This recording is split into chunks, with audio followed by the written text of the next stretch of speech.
سبحان الذي أسرى بعبده ليلا من المسجد الحرام إلى المسجد الأقصى۔ حضرت مالک بن ساسا رضی اللہ تعالیٰ عنہ فرماتے ہیں، جس کا مفہوم کچھ اس طرح ہے کہ ہمارے پیارے نبی حضرت محمد صلی اللہ علیہ وسلم نے خود ہمیں وہ حالات و واقعات سنائے جو اس رات کو پیش آئیں جس رات کو انہیں لے جایا گیا۔ حضرت محمد صلی اللہ علیہ وسلم فرماتے ہیں کہ میں اسی اثنا میں حکیم میں تھا اور لیٹا ہوا تھا کہ اچانک میرے پاس حضرت جبرائیل علیہ السلام آئے۔ حضرت جبرائیل علیہ السلام نے میرا سینہ چاک کیا اور میرا دل نکالا، پھر ایک تشت لایا گیا جو ایمان سے بھرا ہوا تھا، جس سے میرے دل اور سینے کو دھویا گیا۔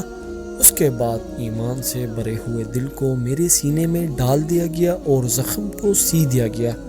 پھر میرے پاس ایک چوپایا لایا گیا جو خچر سے تو کچھ چھوٹا لیکن گدھے سے بڑا تھا۔ اس کا رنگ سفید اور نام براق تھا۔ اس کی ایک چھلانگ اس کی نگاہ کی انتہا جتنا ہوتا تھا، یعنی وہ جتنا دور دیکھ سکتا تھا اتنی ہی لمبی ایک چھلانگ لگا سکتا تھا۔ میں اس چوپائے پر سوار ہوا اور حضرت جبرائیل علیہ السلام کے ساتھ پہلے آسمان تک جا پہنچا۔ اس واقعے کے متعلق بہت سی روایات منسوب ہیں، اس لیے شب معراج کا پورا واقعہ بیان کرنے کے لیے مجھے کچھ اور روایت کا حوالہ دینا پڑا، کیونکہ زمینی سفر یہاں پر نہیں بتایا گیا۔ جیسا کہ ایک اور روایت میں آیا ہے جس کا مفہوم کچھ اس طرح ہے کہ حضرت محمد صلی اللہ علیہ وسلم نے فرمایا، میں نے وہیں اس چوپائے کو باندھا، یعنی براق کو جہاں انبیاء علیہ السلام باندھا کرتے تھے، مسجد اقصی، جہاں پر بہت سے لوگ جمع ہوئے اور میں منتظر تھا کہ کون نماز پڑھائے گا، کہ جبرائیل علیہ السلام نے میرا ہاتھ پکڑ کر مجھے آگے کیا اور میں نے نماز پڑھائی۔ پھر حضرت جبرائیل علیہ السلام نے مجھے بتایا کہ یہ تمام انبیاء تھے جو اس دنیا میں مبعوث ہوئے اور آج آپ نے ان سب کی امامت کی۔ اس کے بعد یہاں سے حضرت محمد صلی اللہ علیہ وسلم کا آسمانی سفر شروع ہوتا ہے۔ جب پہلے آسمان کے دروازے پر پہنچے تو حضرت جبرائیل علیہ السلام نے دستک دی، پوچھا گیا کون ہے؟ حضرت جبرائیل علیہ السلام نے جواب دیا جبرائیل۔ پوچھا گیا کہ آپ کے ساتھ کون ہے؟ جبرائیل علیہ السلام نے فرمایا حضرت محمد صلی اللہ علیہ وسلم۔ پوچھا گیا کیا انہیں بلایا گیا ہے؟ جبرائیل علیہ السلام نے فرمایا ہاں۔ اس کے بعد کہا گیا مرحبا، ان کے لیے خوش آمدید ہے، کیا ہی اچھے ہیں وہ جو لائے گئے ہیں۔ اس کے بعد دروازہ کھولا گیا اور میں داخل ہوا۔ میں نے دیکھا وہاں حضرت آدم تشریف فرما ہے۔ حضرت جبرائیل علیہ السلام نے فرمایا یہ آپ کے جد امجد ہے، ان کو سلام کیجئے۔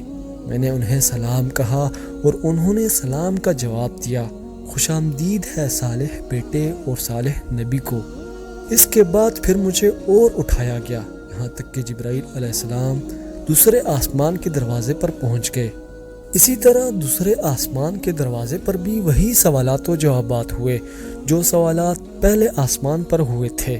سوالات و جوابات کے بعد جب حضرت محمد صلی اللہ علیہ وسلم داخل ہوئے دوسرے آسمان پر تو آپ صلی اللہ علیہ وسلم نے فرمایا کہ وہاں میں نے دیکھا کہ یحییٰ اور عیسیٰ ہے اور یہ خالہ زاد بھائی ہے۔ انہوں نے بھی کہا خوش آمدید، مرحبا ایک صالح بھائی اور صالح نبی کو۔ آپ صلی اللہ علیہ وسلم فرماتے ہیں کہ مجھے اس کے بعد اور بلندی پر لے جایا گیا، یہاں تک کہ ہم تیسرے آسمان کے دروازے پر پہنچ گئے۔ تیسرے آسمان کے دروازے پر بھی وہی سوالات و جوابات ہوئے۔ ان سوالات و جوابات کے بعد جب حضرت محمد صلی اللہ علیہ وسلم داخل ہوئے تیسرے آسمان پر تو آپ صلی اللہ علیہ وسلم نے فرمایا میں نے وہاں دیکھا یوسف کو۔ انہوں نے بھی کہا خوش آمدید، مرحبا ایک صالح بھائی اور صالح نبی کو۔ اسی طرح چوتھے آسمان پر حضرت ادریس علیہ السلام سے ملاقات ہوئی اور پانچویں آسمان پر ہارون علیہ السلام سے، چھٹے آسمان پر موسیٰ علیہ السلام سے اور ساتویں آسمان پر حضرت ابراہیم علیہ السلام سے آپ صلی اللہ علیہ وسلم کی ملاقات ہوئی۔ پھر آپ صلی اللہ علیہ وسلم کو سدرۃ المنتہا تک لے جایا گیا۔ سدرۃ المنتہا تک پہنچنے کے بعد آپ صلی اللہ علیہ وسلم کو اس سے بھی آگے اٹھایا گیا، یعنی بیت المعمور تک، جہاں پر آپ صلی اللہ علیہ وسلم فرماتے ہیں کہ میرے سامنے 3 برتن لائے گئے، ایک دودھ کا، شہد کا اور ایک شراب کا۔ میں نے دودھ والا پیالہ اٹھا لیا، جس پر حضرت جبرائیل علیہ السلام نے توثیق کی، آپ کا انتخاب درست ہے، فطرت انسانی کے قریب جو چیز ہے اس کا آپ نے انتخاب کیا، اسی فطرت پر اے محمد آپ بھی ہیں اور آپ کی امت بھی۔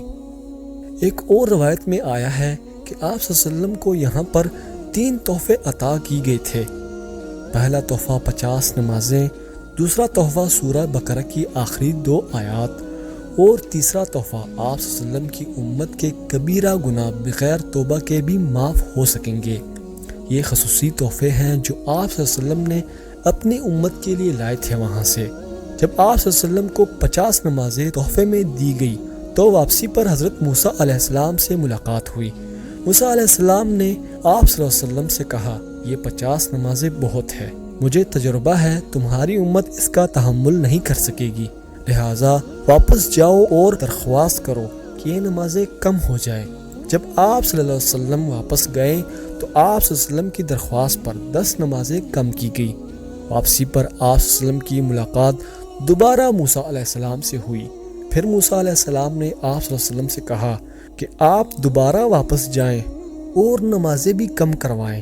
اسی طرح 40 سے 30 اور 30 سے 20، 10 اور آخر میں 5 نمازیں فرض ہوئی۔ اس پر بھی موسیٰ علیہ السلام نے کہا اور نمازیں کم کرواؤ، 5 نمازیں بھی بہت ہے۔ آخرکار آپ صلی اللہ علیہ وسلم نے فرمایا کہ اب مجھے شرم آتی ہے، میں کتنی بار جا چکا ہوں، مزید اب جانے سے حیا محسوس کر رہا ہوں۔